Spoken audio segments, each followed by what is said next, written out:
Hi friends, అందరికీ welcome to SM Laxman talks. ఈ రోజు అయితే మనం లక్ష్మీనరసింహస్వామి ఆలయానికి అయితే వచ్చేసాము. ఇది ఆల్వెన్ కాలనీలో ఉంటుంది. సో వీడియో అయితే చూపిస్తాను. లెట్స్ స్టార్ట్ అవర్ వీడియో నచ్చితే ఒక లైక్ చేసి, షేర్ చేసి, కామెంట్ చేసి, సబ్స్క్రైబ్ చేయండి.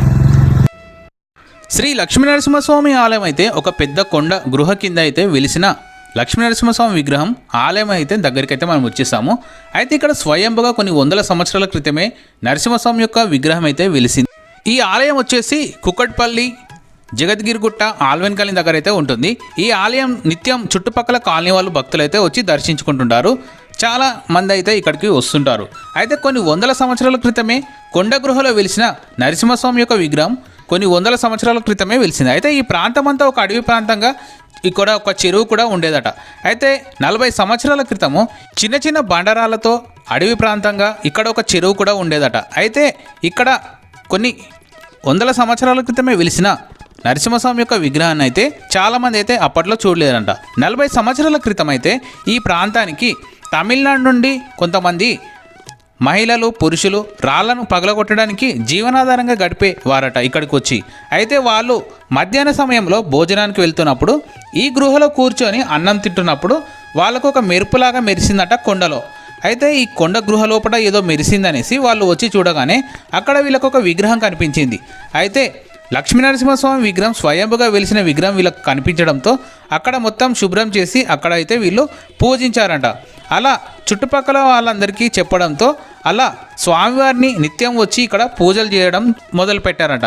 అలా స్వయంభుగా వెలిసిన లక్ష్మీనరసింహస్వామి దగ్గరికి వచ్చి పూజలు చేయడంతో చాలామందికి అయితే తెలిసిపోయింది.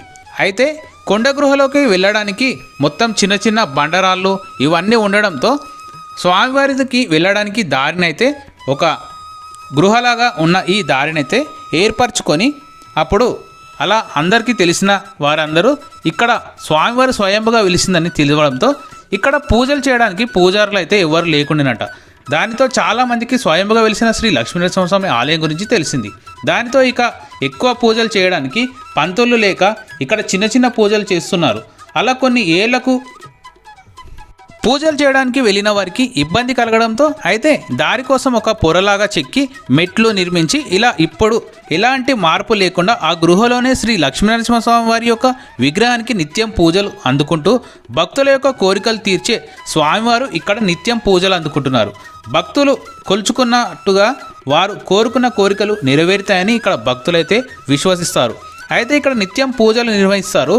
భక్తులు ఇచ్చిన ఆర్థిక సహాయంతోనే కమిటీ వాళ్ళు నిత్యం ఇక్కడ ధూప నైవేద్యాలు సమర్పిస్తున్నారు. నిత్యం ఇక్కడ ధూప నైవేద్యాలతో పాటు ప్రసాదాలు కూడా ఇస్తారు. ఇక్కడ లక్ష్మీనరసింహస్వామి వారు ఎంతో శక్తివంతమైన వారుగా కొలుచుకుంటున్నారు. అయితే ఇక్కడ మనం ఏదైనా కోరికలు కోరుకుంటే ఇక్కడ ముడుపులు కూడా కట్టుకోవచ్చు అంట. ముడుపులు కట్టుకున్నా కానీ మన కోరికలు ఏమైనా ఉంటే నెరవేరుతాయని భక్తుల యొక్క విశ్వాసము. అలాగే ఇక్కడ ఇంకొక విషయం ఏమిటంటే ఆశ్చర్యం కలిగించే విషయం అయితే ఒకటి ఉంది. అది ఏంటంటే నిత్యము ఉదయాన్నే ఒక సర్పము వచ్చి స్వామివారిని దర్శించుకొని వెళ్తుందట. అయితే స్వామివారిని దర్శించుకున్న వెళ్తున్న సంగతి ఇక్కడ ఉన్న పూజలు చేసే వారికి పంతులకు ఎలా తెలిసిందంటే ఇక్కడ పాము వచ్చి స్వామివారిని దర్శించుకొని వెళ్ళేటప్పుడు ఒక శబ్దం చేసి వెళ్తుందంట. ఆ శబ్దం సర్పందే కనుక చాలామంది అయితే ఆ శబ్దాన్ని విన్నారని చెప్తుంటారు. స్వామివారికి నిత్యం ఇక్కడ పూజలైతే ధూప నైవేద్యాలైతే సమర్పిస్తారు.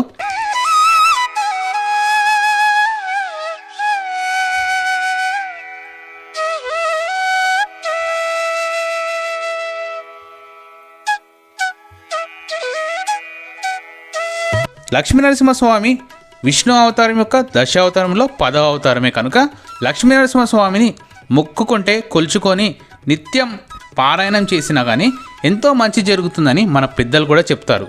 లక్ష్మీనరసింహస్వామి వారిని నమ్ముకున్న వారికి ఎవరికి మోసం చేయరు. ఎంతటి కష్టానైనా దూరం తొలగించి బాధల నుండి విముక్తి కలిగిస్తాడు. ఆరోగ్యపరమైన సమస్యలు ఉన్నా కానీ ఎలాంటి ఆర్థిక ఇబ్బందులు ఉన్నా కానీ లక్ష్మీనరసింహస్వామిని నిత్యం పారాయణం చేసుకుంటే చాలా మంచిదని చెప్తుంటారు మన పెద్దలు కూడా.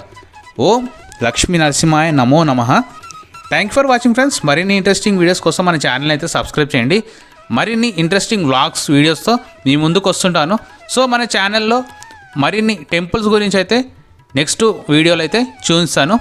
వీడియో నచ్చితే లైక్ చేసి, షేర్ చేసి, కామెంట్ చేసి, సబ్స్క్రైబ్ చేయండి. ఓం లక్ష్మీనరసింహాయ నమః. జై శ్రీ లక్ష్మీనరసింహస్వామికి జై.